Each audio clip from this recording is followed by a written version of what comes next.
Merci Valentin pour l'organisation, merci Comité pour l'accueil et merci à vous pour vous être déplacés avec la pluie. Moi, je vais vous parler de l'IA. Alors, un petit sujet que je pense que tout le monde connaît globalement, c'est un sujet qui est très d'actualité et ça va être une presse qui ne va pas être très technique. Je pense que tout le monde a certaines bases en IA, tout le monde a plus ou moins un peu touché à l'IA. L'objectif ici, ça va être de compléter un peu vos connaissances, s'il y a besoin, fondamentales, on va dire, sur l'IA, et de vous donner envie surtout d'en faire vraiment quotidiennement, en tout cas régulièrement. Alors, donc pour ceux qui ne me connaissent pas, moi c'est Michel-André Chirita, Mac pour les intimes. La photo est coupée. Non, alors voilà.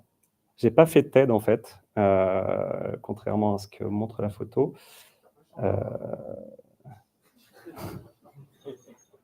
C'est parce que j'ai 20 ans. En fait, c'est parce que j'avais fait la French Kit à l'époque où ils n'avaient pas les moyens de se payer un photographe. Du coup, j'ai généré cette photo pour me la raconter. Alors, moi, j'étais un développeur, on va dire, autodidacte à l'époque des années 90, donc au tout début de l'Internet. J'ai commencé à faire vraiment des sites web on va dire, professionnels dans les années 2000. Donc, ça m'a permis de vivre un peu cette révolution finalement des premiers sites web. Et j'ai eu la chance d'avoir une deuxième révolution dans ma vie, qui est celle qu'on connaît encore mieux, c'est celle des applications mobiles. J'ai eu la chance de bosser pour quelques-unes des belles applications qui sont faites ici à Paris. Alors, je vous dis ça parce que ça a son importance. Parce qu'aujourd'hui, on vit une troisième révolution qui est celle de l'IA. Et à mon sens, et je ne suis pas le seul à le penser, ce sera peut-être la plus grande des trois. D'où l'importance de ce talk, et en tout cas la raison d'être de ce talk.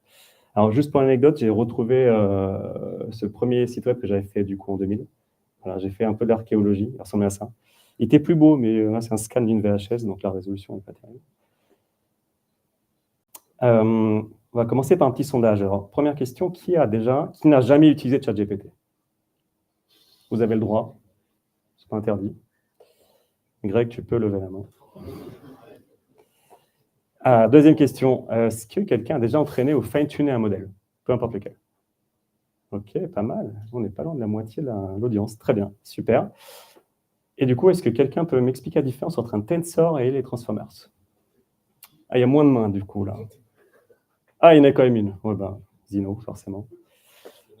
Écoute, tu viendras m'expliquer parce que moi, j'en ai aucune idée.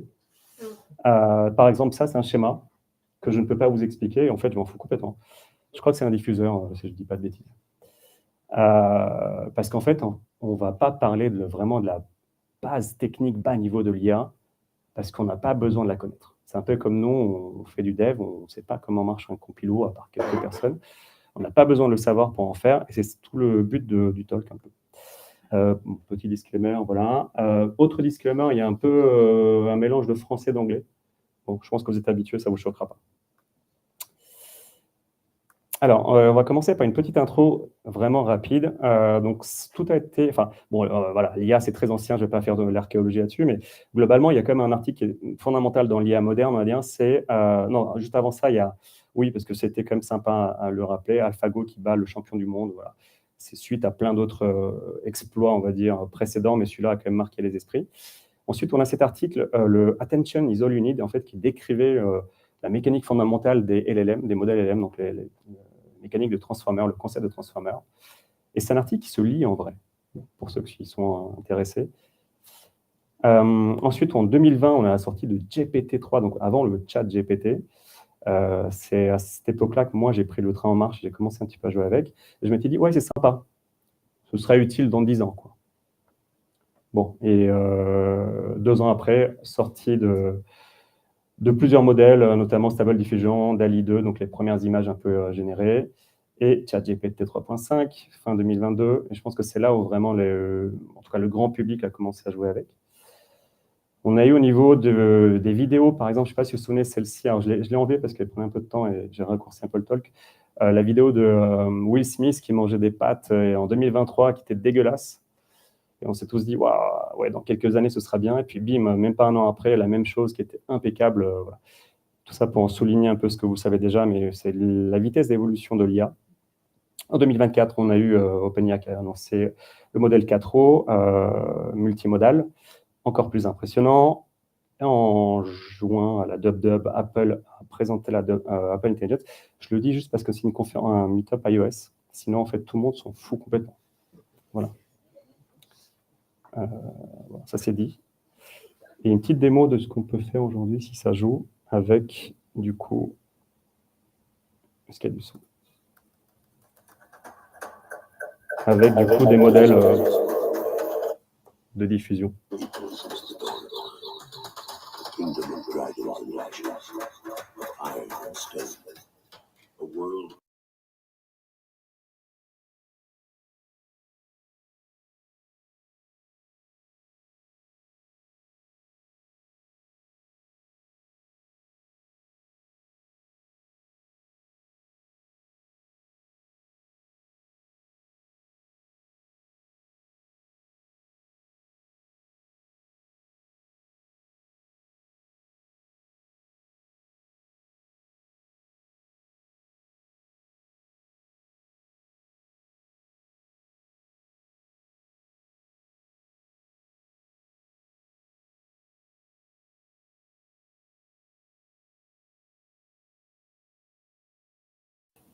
Alors, en vrai, au début, c'était une vidéo qui était vachement plus sympa. C'était un trailer de Princesse Mononoke refait avec de l'IA en version filmée, enfin faussement filmée. Et je l'ai remplacé à cela parce que c'est moi qui l'ai fait, donc je me la raconte un petit peu. Ça, c'est pour info, c'est à peu près pour un mec comme moi qui n'est pas du tout un artiste à la base, c'est à peu près, je dirais, une semaine de taf. Parce que c'est beaucoup de tests, enfin d'essais, énormément d'essais. Et puis plusieurs outils un peu séparés pour le faire. Ok, je vais vous parler vite fait d'un use case pratique. Donc, en tant que développeur iOS, on construit une application. Le use case, c'est on veut faire une application pour générer des podcasts, pour présenter des podcasts, mais qui ont été générés par de l'IA. Donc ça, c'est un vrai use case fait là il y a quelques mois. Donc voilà, les choses ont évolué depuis, mais c'est ça qui est intéressant. Et intéressant aussi un petit peu à regarder. Alors, ça donnait un truc un peu comme ça. Germany was a nation teetering on the edge.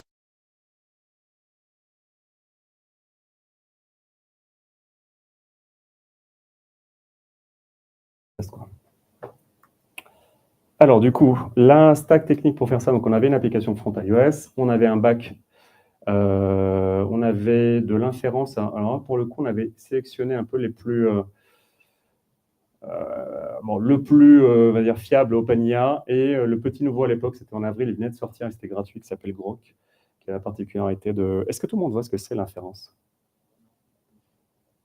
Ok, eh ben pour toi. L'inférence, en fait, c'est quand tu exécutes un modèle. Donc, un modèle qui existe, qui est entraîné, tu lui donnes un prompt, donc un input, tu le fais tourner sur une machine dédiée. Enfin, voilà, c'est un... Pardon? Ah, non, c'est qu'il ne sait pas. Alors, attends, je sais. Rassurez-moi, du coup, tous les autres, vous ne savez pas, c'est ça? Ah oui, d'accord. Ah oui, ok, wow. Ah bah voilà, donc c'est ça l'inférence. Donc ça, en fait, si on exécute un modèle, on lui file un prompt, en fait, c'est ce qu'on fait tous les jours avec ChatGPT, quoi. Ça, c'est de l'inférence. C'est le mot technique pour dire exécuter un modèle, quoi. Et donc ça, on peut le faire sur un CPU, un GPU, un NPU, ou je crois que Grok, ils appellent ça un LPU. C'est un processeur qu'ils ont développé spécifiquement pour faire de l'inférence, pas du training comme NVIDIA, mais de l'inférence. Et a priori, en tout cas à cette époque-là, c'était les plus rapides. Et ils ne sont pas cotés en bourse, malheureusement, vous ne pouvez pas acheter les actions, j'ai regardé. Et donc, du coup, ça, c'est pour générer le texte des podcasts. Et le TTS, donc pour générer le text-to-speech, pour générer la voix. Donc là, on avait fait pareil avec les voix d'OpenIA, que vous connaissez, j'imagine. Et puis, une boîte qui est un peu plus spécialisée là-dedans, qui s'appelle Eleven Labs, qui fait plein de trucs, dont des voix. Le prompt. Alors, le prompt, tout le monde a entendu parler, je pense, du prompt engineering. On parle beaucoup de ça quand on fait du chat GPT, enfin, tous les trucs un peu de l'IA. Alors, moi, j'ai une théorie, et je ne suis pas le seul, j'appellerais plutôt ça du prompt crafting, parce qu'en fait, c'est très manuel, quoi. C'est du bricolage, en fait, quoi. On ne peut pas appeler ça de l'ingénierie. Ce qu'on fait, c'est qu'on teste. Les modèles d'IA ne sont pas déterminés. C'est-à-dire que quand on met une entrée, on ne sait pas exactement ce qui va en sortir. Et puis même pour 2 fois la même entrée, il n'y aura pas 2 fois la même sortie. Ce n'est pas déterministe. Et du coup, il y a beaucoup d'essais qui sont faits. Voilà, c'est empirique, quoi. C'est encore une méthodologie empirique. Donc j'aurais plus tendance à appeler ça du crafting, du bricolage, que vraiment de l'ingénierie. Par contre, on peut faire de l'ingénierie avec ça, on va le voir un petit peu après. Donc le prompt crafting, j'ai mis un petit concept qui s'appelle la perplexité. En gros, ils se sont rendus compte que selon la perplexité, c'est un peu comme nous, le LLM peut être perplexe selon l'input que vous lui donnez. S'il ne le comprend pas bien, il va être perplexe. Donc la sortie va être moins bien. plus le prompt d'entrée est clair, plus la sortie va être... Voilà, vous avez compris.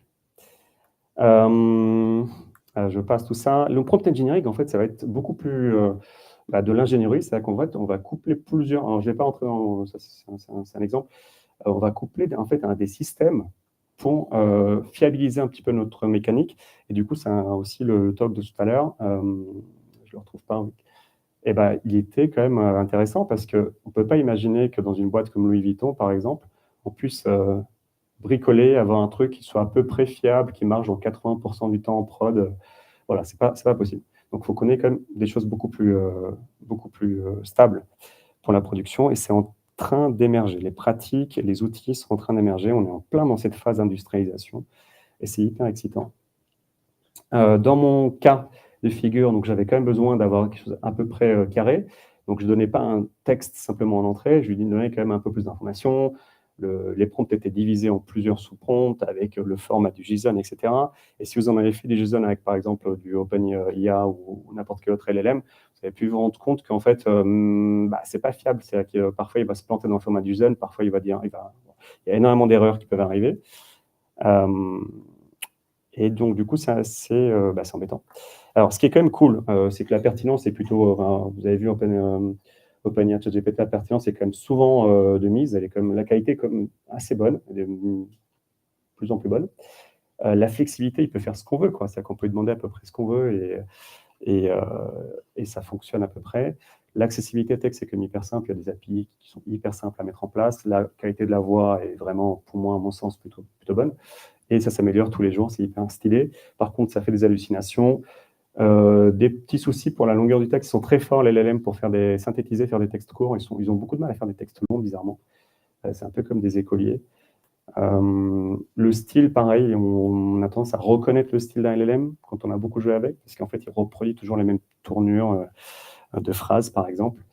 Le respect du JSON dont je parlais tout à l'heure, et aussi le délai de l'API, de l'exécution qui prend un certain temps quand même. Enfin, on exécute des trucs hyper lourds, et le coût qu'il y a derrière.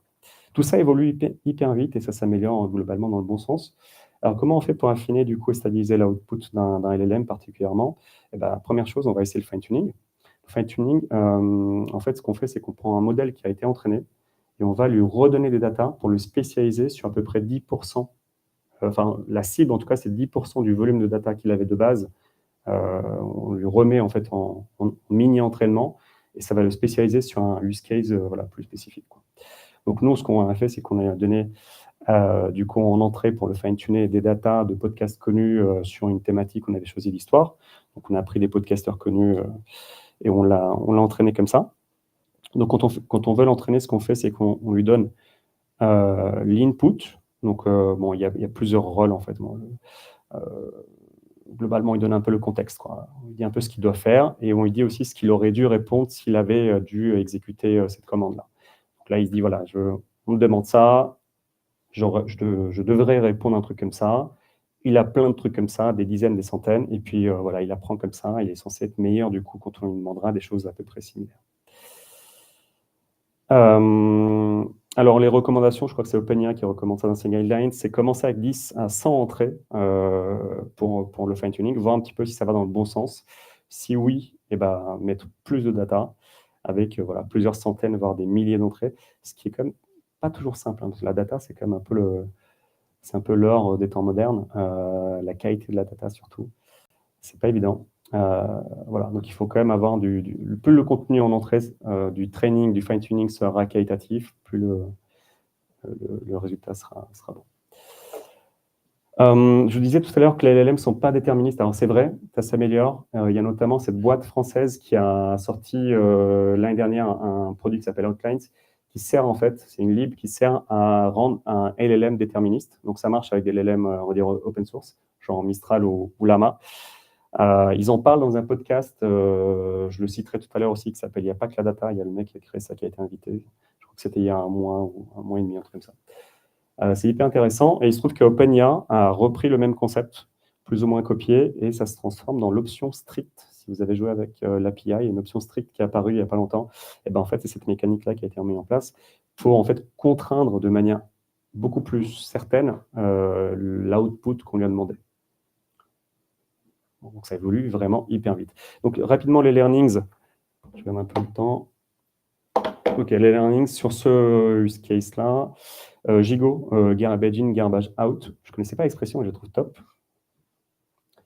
Donc, la qualité des datasets est clé, d'où en fait le fait que les data sont l'heure des temps modernes. Les LLM peuvent être utilisés en prod globalement, oui, modulo les problèmes dont on a parlé tout à l'heure.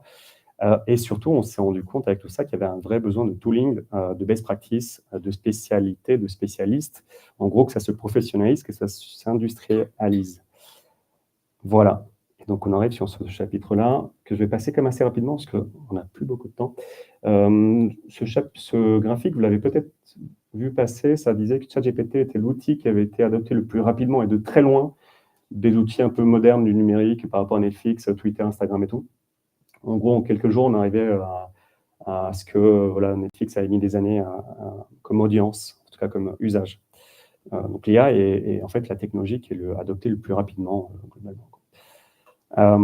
Deuxième graphique, alors celui-là est intéressant aussi, c'est une comparaison avec la bulle de l'an 2000. Donc ça, c'est Cisco, et ça, c'est NVIDIA. Voilà, il y a peut-être des similitudes, peut-être pas.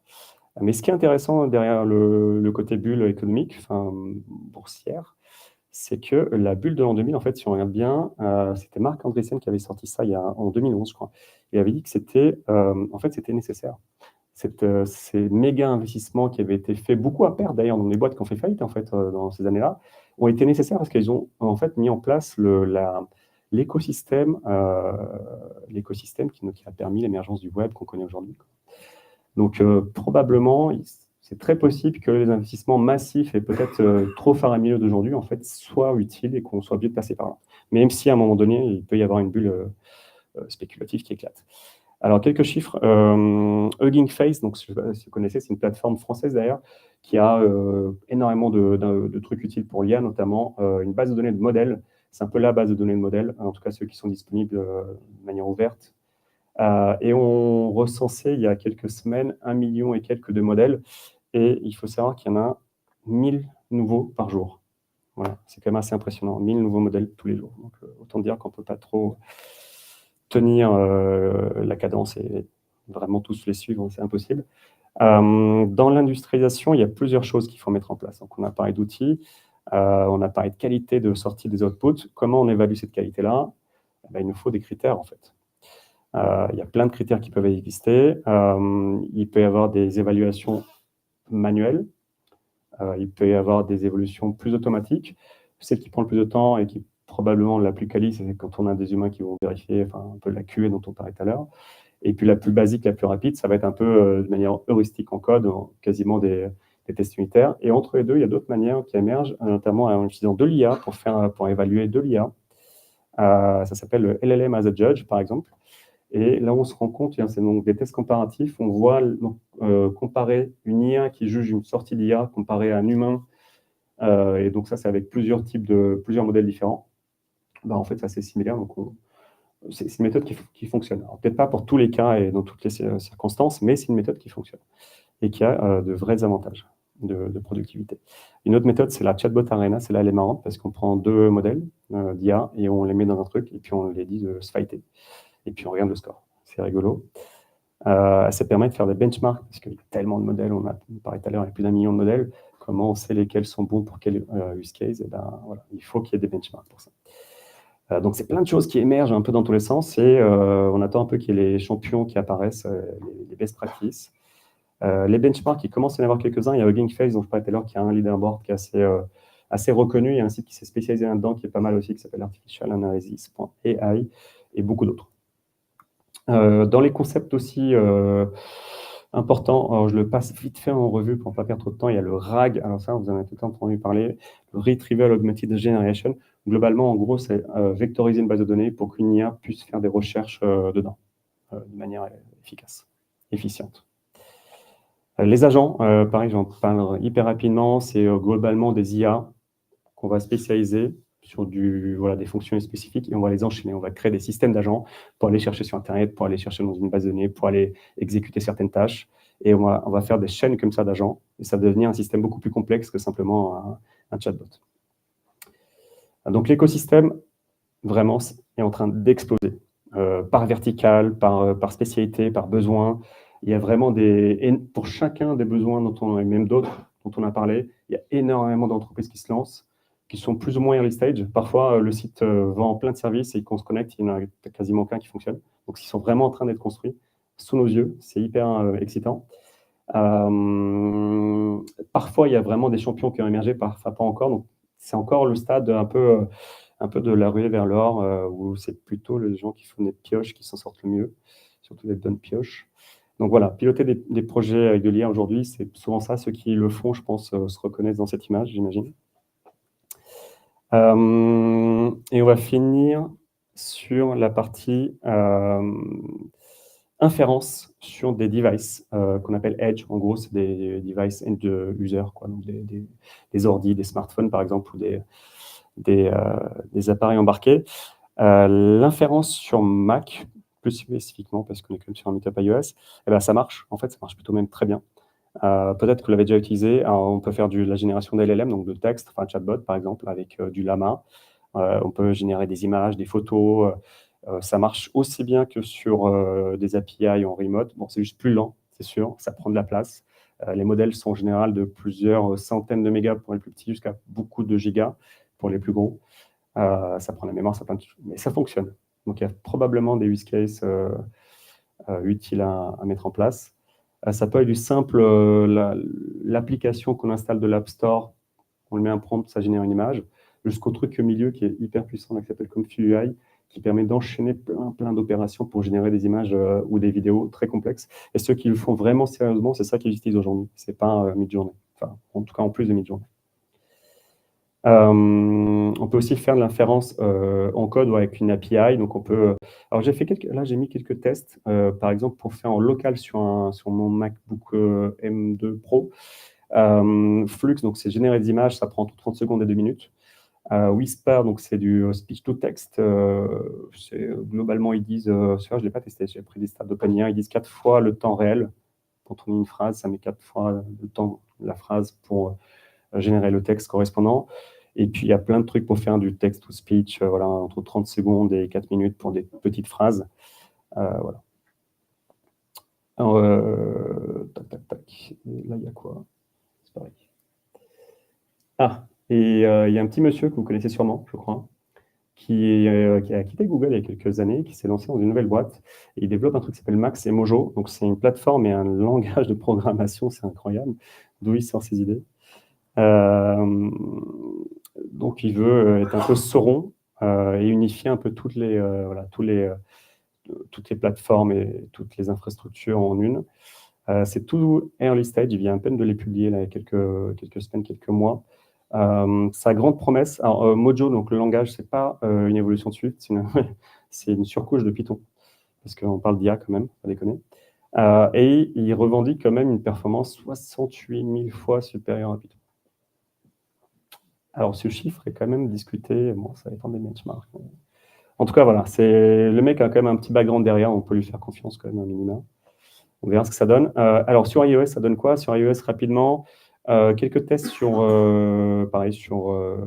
iOS. Donc, il y a la première méthode pour faire de l'IA sur iOS, c'est CoreML, qu'on connaît depuis longtemps.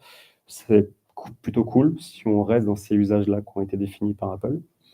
C'est des petits modèles, ça va vite, c'est cool, mais c'est très limité. On peut aussi faire du CoreML avec des modèles qu'on va lui filer, donc typiquement du Llama ou d'autres modèles open source. Là, c'est déjà beaucoup plus compliqué. Ça fonctionne, mais c'est déjà avoir la conversion, donc avoir le modèle qui soit compris par CoreML.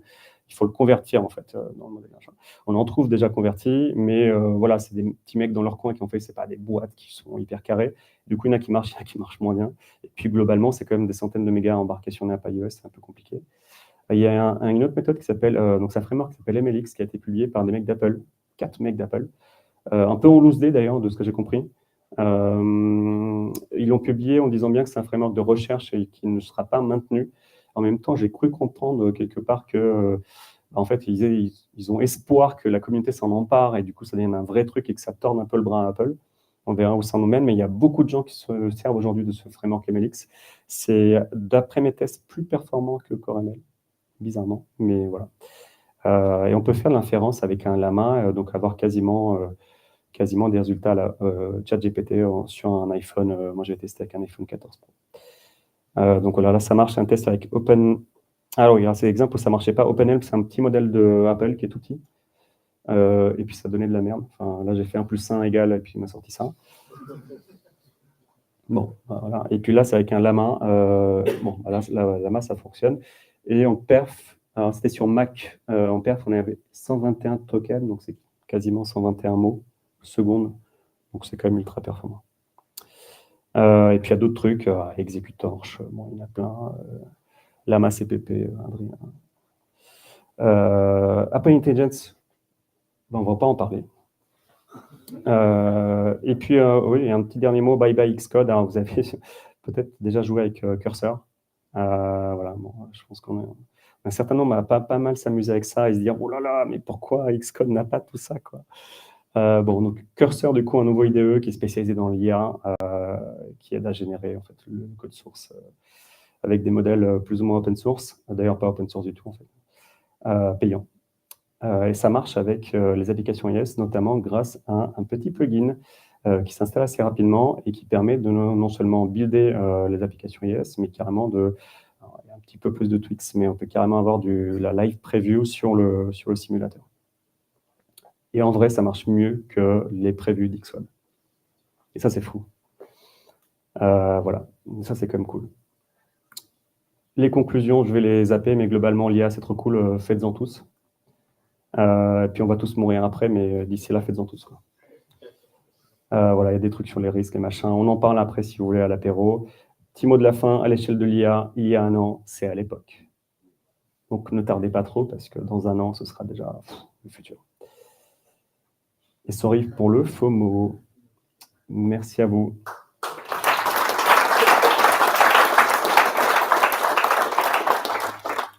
Pour ceux qui veulent garder un petit peu les références de tout ce que j'ai dit pendant le talk et d'autres choses encore, j'ai fait un PDF avec plein d'infos. C'est un peu du vrac, mais il y a quand même pas mal d'infos. Notamment vers des articles, des vidéos intéressantes et des outils et des machins. Enfin, il y a beaucoup de choses. Et là, c'est un SDK que j'ai publié où j'ai juste repris en fait la démo de MLX. Si vous voulez jouer avec, voilà, ça marche.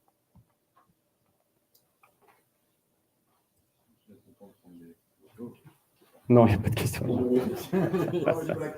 C'est quand je suis payé pour tout le code source, pour les modèles open source?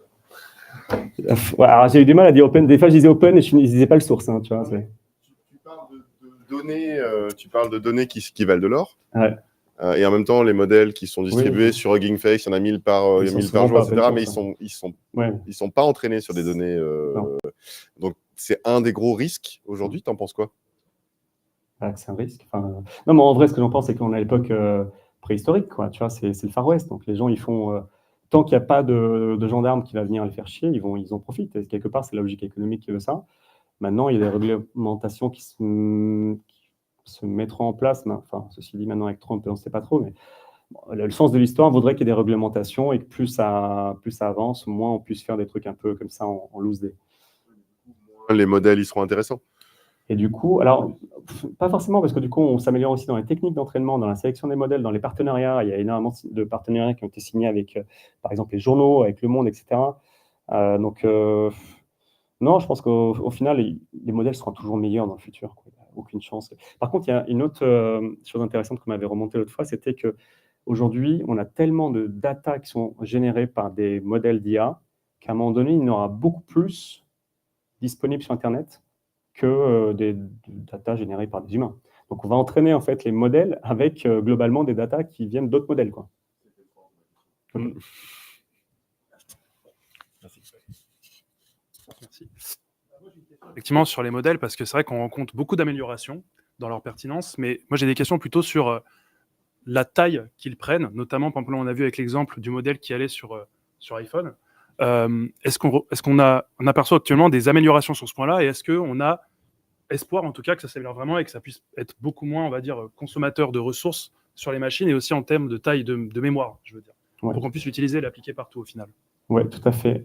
Complètement. En fait, ce qu'on ne se rend pas compte, c'est que pour moi, il y a vraiment 3 briques dans l'IA, mais comme dans toutes les technos. En fait, il y a les utilisateurs, on va dire les devs, en tout cas ceux qui construisent des services sur ces ces technologies-là, et puis ceux qui voilà, et ceux qui réfléchissent vraiment très bas niveau, en fait, c'est les chercheurs, quoi.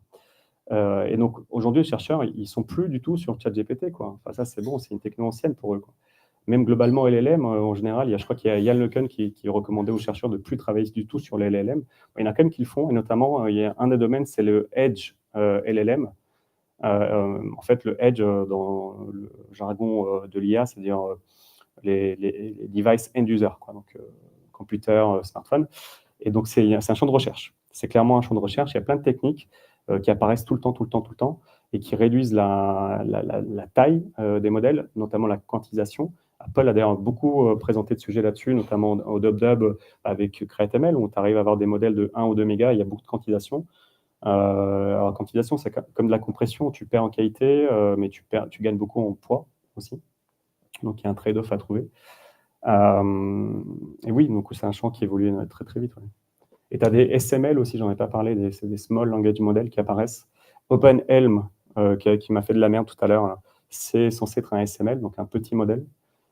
Donc ouais, c'est un champ qui... De toute façon, on sait qu'à un moment donné, assez rapidement, probablement, on aura des modèles qui seront utilisables sur les devices. Voilà. Que ce soit Apple qui nous les met à disposition, ce qui est peu probable, ou nous qui les embarquons dans nos apps. Merci. Dernière question.